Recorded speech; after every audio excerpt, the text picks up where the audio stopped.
Hey guys, welcome back to my YouTube channel Journey with Sudharanjit.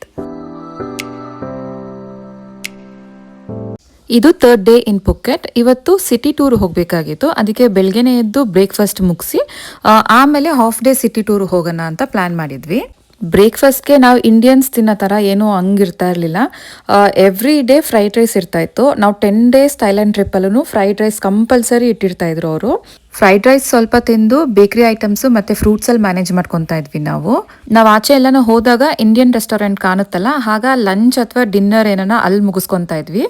First tiger ಕಿಂಗ್ಡಮ್ಗೆ ಹೋದ್ವಿ. ನಾವು ಉಳ್ಕೊಂಡಿದ್ದು ಹೋಟೆಲಿಂದ ಒಂದು 15 minutes drive ಹೋದರೆ ಸಿಗುತ್ತೆ ಟೈಗರ್ ಕಿಂಗ್ಡಮ್ಮು. ಈ ಪ್ಲೇಸಲ್ಲಿ ಟೈಗರ್ ಎಲ್ಲ ನೋಡಿ ಅದ್ರ ಜೊತೆ ಫೋಟೋಸ್ ಇಟ್ಕೊಬೋದು. ಎಲ್ಲ ಸೈಜ್ ಟೈಗರು ಇರುತ್ತೆ, ಚಿಕ್ಕದು, medium size, full heavy tiger ಇರೋದೆಲ್ಲ ಇರುತ್ತೆ. ಬಟ್ ಎಲ್ಲದಕ್ಕೂ 1 to 1.5 hour ವೆಯ್ಟಿಂಗ್ ಟೈಮ್ ಇತ್ತು. ನಮ್ಮ ಸ್ಲಾಟ್ ಬಂದಾಗ್ಲೇ ನಾವು ಒಳಗಡೆ ಹೋಗೋಕ್ಕಾಗೋದು. ಹಾಗಾಗಿ 1.5 hour ವೆಯ್ಟ್ ಮಾಡಿದ್ರೆ ನಾವು ಮುಂದಿನ ಪ್ಲೇಸಸ್ ನೋಡೋಕ್ಕಾಗಲ್ಲ ಅಂತ ಬೇಡ ಅಂತ ಡಿಸೈಡ್ ಮಾಡಿ ನಾವು ಓಲ್ಡ್ ಪುಕೆಟ್ಗೆ ಹೋದ್ವಿ. ಓಲ್ಡ್ ಪುಕೆಟ್ ರೋಡ್ ಅಂದರೆ ಹಳೆ ಬಿಲ್ಡಿಂಗು ಮತ್ತು ಫುಲ್ ಕಲರ್ಫುಲ್ ವಾಲ್ಸು. ಆ ರೋಡಲ್ಲಿ ನಡ್ಕೊಂಡು ಹೋಗ್ತಿದ್ರೆ ಫುಲ್ ವಿಂಟೇಜ್ ಫೀಲ್ ಅನಿಸುತ್ತೆ. ಎಲ್ಲ ಶಾಪ್ಸು ವಿಂಟೇಜ್ ಥರನೇ ಮಾಡಿದ್ದಾರೆ. ಮತ್ತು ಡಿಸೈನರ್ ಬೊಟೀಕ್ಸ್ ಎಲ್ಲ ಇದೆ. ಬೀಚ್ ವೇರ್ ಎಲ್ಲ ಅಲ್ಲಿ ಸಿಗುತ್ತೆ. ಕೆಫೇಸು ಮತ್ತು ಐಸ್ ಕ್ರೀಮ್ ಶಾಪ್ಸು ಅದೆಲ್ಲ ಕಾಣುತ್ತೆ ಈ ರೋಡಲ್ಲಿ. ಐಸ್ ಕ್ರೀಮ್ ಶಾಪ್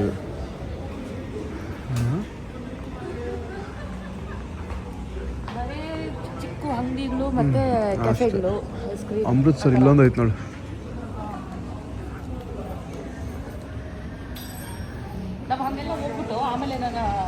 ಈ ರೋಡ್ ಫುಲ್ಲು ಈ ಥರ ಚಿಕ್ಕ ಚಿಕ್ಕ ಸ್ಟೋರ್ಸ್ ಇದೆ.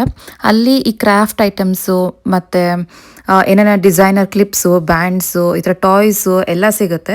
ಈ ರೋಡ್ಗೆ ಎಂಟರ್ ಆಗಿದ ತಕ್ಷಣವೇ ಫುಲ್ ರೆಟ್ರೋ ಫೀಲು. ಅಲ್ಲಲ್ಲಿ ಚಿಕ್ಕ ಚಿಕ್ಕ ಐಸ್ ಕ್ರೀಮ್ ಸ್ಟಾಲ್ಸು ಮತ್ತು ಈ ಥರ ಜ್ಯೂಸಸ್ಸು ಎಲ್ಲ ಇದೆ. ಮತ್ತು ಬಿಲ್ಡಿಂಗ್ಸ್ ನೋಡಿದ್ರೆ ಅಂತೂ ಫುಲ್ಲು ವಿಂಟೇಜ್ ಲುಕ್ ಇದೆ. ಈ ಥರ ಸ್ವಲ್ಪ ಒಳಗಡೆ ಹೋದರೆ ಒಂದು ಬಿಲ್ಡಿಂಗ್ ಫುಲ್ಲು ಈ ಥರ ಚಿಕ್ಕ ಚಿಕ್ಕ ಶಾಪ್ಸ್ ಇಟ್ಕೊಂಡಿದ್ದಾರೆ. ಎಲ್ಲ ಕ್ಯೂಟ್ ಐಟಮ್ಸ್ ಸಿಗುತ್ತೆ. ಅಲ್ಲಿನ ಡಿಸೈನರ್ ಕ್ಲಾತ್ಸು ಮತ್ತು ಈ ಥರ ಟಾಯ್ಸು, ಡಿಸೈನರ್ ಕ್ಲಿಪ್ಸು, ಲಾಬುಬೂಸು ತುಂಬ ಇತ್ತು. ಬಟ್ ಸ್ವಲ್ಪ ಎಕ್ಸ್ಪೆನ್ಸಿವ್ ಅಂತೂ ಅನಿಸ್ತು ಅಲ್ಲಿ. ಈ ಸ್ಟೋರ್ ತುಂಬ ಯುನೀಕ್ ಆಗಿತ್ತು. ಫುಲ್ ಶಾಪ್ ಇದು ಬ್ಲೂ ಥೀಮಲ್ಲೇ ಇತ್ತು. ಬ್ಲೂ ಅಂದರೆ ಬೀಚ್ಗೆ ರಿಲೇಟೆಡ್ ಆಗಿರೋ ಐಟಮ್ಸ್ ಎಲ್ಲ ಇಲ್ಲಿ ಸಿಗ್ತಿತ್ತು. ತುಂಬ ಯುನೀಕ್ ಆಗಿತ್ತು ಈ ಶಾಪು.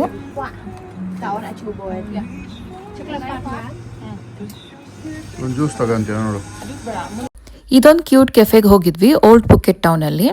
ಈ ಕೆಫೆದು ಸ್ಪೆಷಾಲಿಟಿ ಏನಂದರೆ ಈ ಕೆಫೆ ಫುಲ್ ಪಿಂಕ್ ಫ್ಲವರ್ ಥೀಮಲ್ಲೇ ಇದೆ. ಎಲ್ಲಿ ನೋಡಿದ್ರೂ ಪಿಂಕ್ ಕಲರೇ ಕಾಣುತ್ತೆ. ವಾಲ್ಸ್ ಆಗಿರ್ಬೋದು, ಸೀಲಿಂಗು ಮತ್ತು ಸ್ಟೇರ್ಸು, ಚೇರು, ಟೇಬಲು ಪ್ರತಿಯೊಂದು ಪಿಂಕ್ ಕಾನ್ಸೆಪ್ಟೇ ಇದು. ಗರ್ಲ್ಸ್ಗೆ ತುಂಬ ಇಷ್ಟ ಆಗುತ್ತೆ ಅನಿಸುತ್ತೆ ಈ ಪ್ಲೇಸು. ಫುಲ್ ಪಿಂಕ್ ಥೀಮಲ್ಲೇ ಇದೆ. ನನಗಂತೂ ಯಾವುದೋ ಗಾರ್ಡನಲ್ಲಿ ಹೋಗಿದ್ದೀವಿ ಅನ್ನೋ ಫೀಲೇ ಇತ್ತು, ಅಷ್ಟು ಚೆನ್ನಾಗಿ ಕಾಣಿಸ್ತಾ ಇತ್ತು. 1 order per person ಅಂತ ಮಾಡಿದ್ರು ಇಲ್ಲಿ.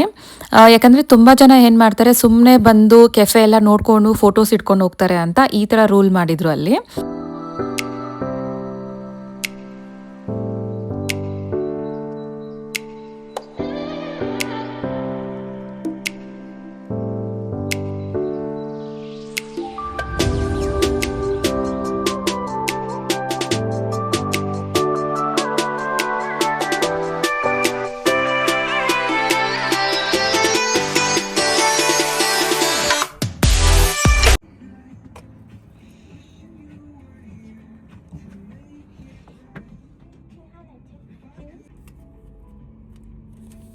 ಇದು ಎಲ್ಲ ಪ್ರೆಸೆಂಟೇಷನ್ ಒಳ್ಳೆ ಚೆನ್ನಾಗಿದೆ.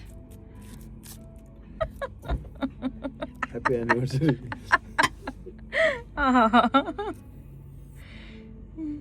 ಎಷ್ಟು ಚೆನ್ನಾಗೈತಲ್ಲ ಇದೂ.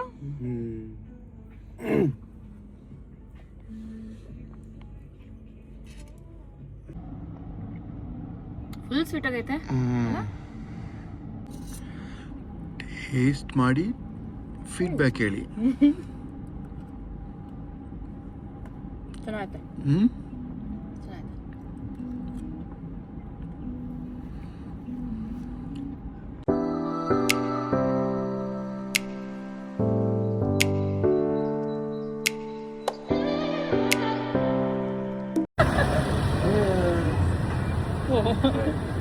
ಓಲ್ಡ್ ಪುಕೆಟ್ ರೋಡಿಂದ ರಿಟರ್ನ್ ಹೋಗಬೇಕಾದ್ರೆ ಈ ಜ್ಯೂಸ್ ಸ್ಟೋರ್ ಕಾಣಿಸ್ತು ನಮಗೆ.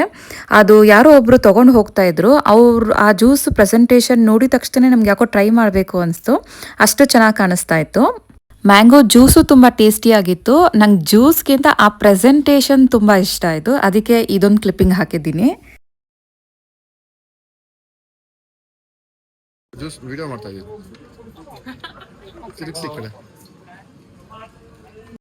ಮಧ್ಯಾಹ್ನವರೆಗೂ ಇದೆಲ್ಲ ಮುಗಿಸ್ಕೊಂಡು ಮತ್ತೆ ರೂಮ್ ಬಂದು ಫ್ರೆಶ್ ಅಪ್ ಆಗಿ ನಾವು ಹೋಗಿದ್ದು ಯುನೋ ಬೀಚ್ ಕ್ಲಬ್ಗೆ.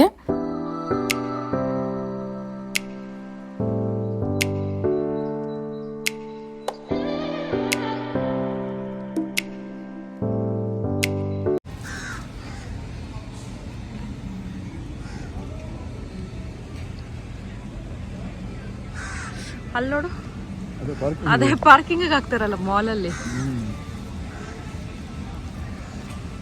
ನಮ್ಮ ಹೋಟೆಲ್ ರಿಸೆಪ್ಷನಲ್ಲಿರೋ ಟ್ರಾವೆಲ್ ಏಜೆಂಟ್ ಅವ್ರ ಹತ್ರನೇ ನಾವು YONO beach club tickets book ಮಾಡಿದ್ದು. ಯುನೋ ಬೀಚ್ ಕ್ಲಬ್ಬಲ್ಲಿ 2 ಸ್ಲಾಟ್ಸ್ ಇರುತ್ತೆ. ಮಾರ್ನಿಂಗ್ ಸ್ಲಾಟ್ ಒಂದು, ಆಫ್ಟರ್ನೂನ್ ಸ್ಲಾಟ್ ಒಂದು.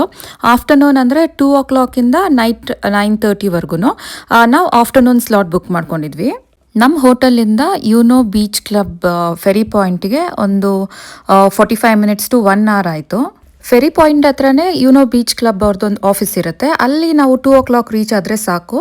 2 o'clockಗೆ ಸ್ಟಾರ್ಟ್ ಆಗುತ್ತೆ. ಅದಾದಮೇಲೆ ನಮ್ಗೆ ಇಷ್ಟ ಆಗೋ ಥರ ಯಾವ ಟೈಮಿಂಗ್ಸ್ ಬೇಕಾದರೂ ಹೋಗ್ತಾ ಇರ್ಬೋದು. ನಾವು ಫಸ್ಟ್ ಟೈಮ್ ಹೋಗಿರೋದ್ರಿಂದ ನಮಗೂ ಐಡಿಯಾ ಇರಲಿಲ್ಲ ಎಷ್ಟೊತ್ತಿಗೆ ಹೋಗಬೇಕು ಅಂತ. ಅದಕ್ಕೆ ನಾವು ಎಕ್ಸಾಕ್ಟ್ಲಿ 2 o'clock ಹೋಗ್ಬಿಟ್ಟಿದ್ವಿ.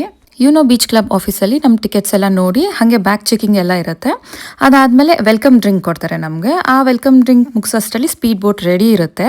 ಸ್ಪೀಡ್ ಬೋಟಿಂದ ಹೋದರೆ 20 minutes ಆಗುತ್ತೆ ನಮಗೆ ಯುನೋ ಬೀಚ್ ಕ್ಲಬ್ ರೀಚ್ ಆಗೋಕ್ಕೆ.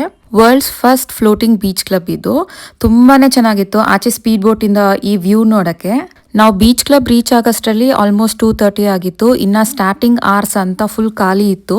ಆ ಫೋಟೋಸ್ಗೆಲ್ಲ ತುಂಬ ಚೆನ್ನಾಗಿ ಬರ್ತಾ ಇತ್ತು. ಬಟ್ ಹೋಗ್ತಾ ಹೋಗ್ತಾ ಕ್ರೌಡೆಡ್ ಜಾಸ್ತಿನೇ ಆದರೂ ಆಲ್ಮೋಸ್ಟ್ ಎಲ್ಲ ಸೀಟ್ಸು ಫುಲ್ ಆಗಿತ್ತು. ಕೆಳಗಡೆ ಒಂದು ಇನ್ಫಿನಿಟಿ ಪೂಲ್ ಇದೆ, ಮತ್ತು ಫಸ್ಟ್ ಫ್ಲೋರಲ್ಲಿ ಒಂದು ಚಿಕ್ಕ ಪೂಲ್ ಇದೆ, ಮತ್ತು ಮೇಲೆ ಫುಲ್ ಓಪನ್ ಏರು, ಸನ್ಸೆಟ್ಟು ಮತ್ತು ವಾಟರ್ ವ್ಯೂ ಅಂತೂ ತುಂಬ ಚೆನ್ನಾಗಿ ಕಾಣಿಸ್ತಾ ಇತ್ತು ಮೇಲೆ.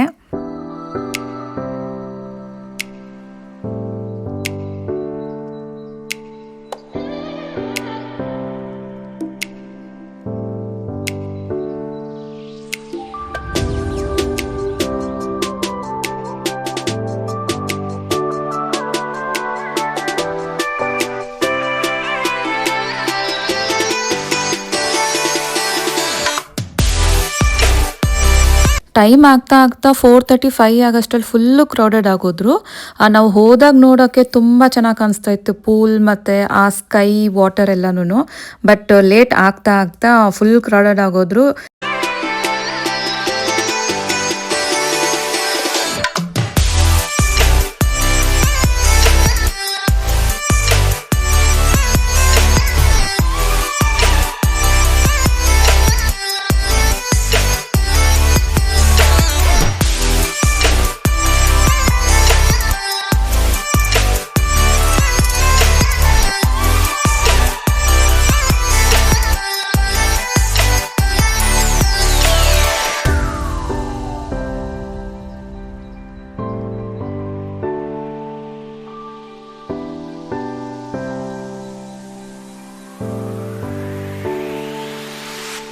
ಈ ಥರ ಇತ್ತು ನಮ್ಮ ಡೇ 3 ಇನ್ ಪುಕೆಟ್.